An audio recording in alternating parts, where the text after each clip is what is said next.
Welcome to another episode of the GSatTrack How-To series. In this video, we're going to move on to step 2 of setting up your GSatTrack account.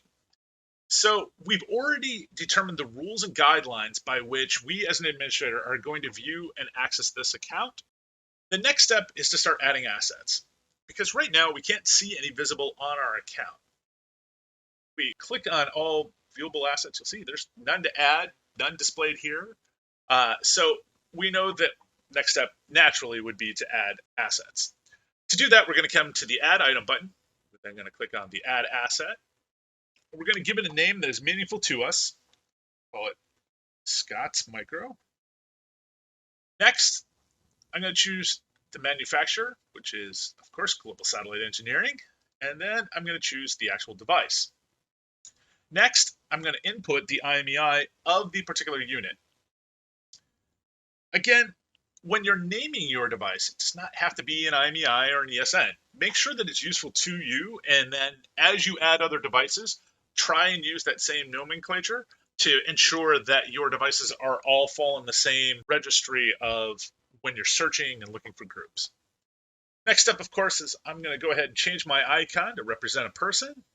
Make it red as I'm a bit of a fan of the Red Wings, so that makes sense. And next, see, I have no groups. I also have no users who are going to be able to view this or any attributes. But attributes is where I should go on to next.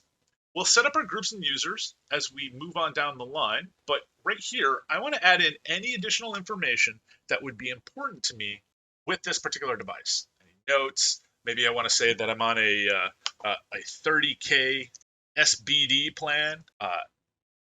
If I want to put in, there's no SIM card associated with a GSat Micro, but if I had one, I could put that here. Driver information. Once I have my driver set up, it'll be easier to do that. Any vehicle information, if that's what I want to do with it.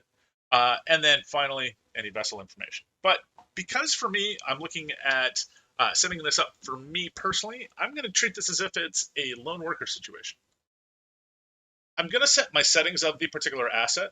I almost always change the snap lines to roads to yes, because the system is fantastic at managing that piece. Next, I don't have any other devices on and I'm not messaging others, so I'm not worried about message destinations, device passwords, and transmit keys. Not worried about that either. So everything else looks good.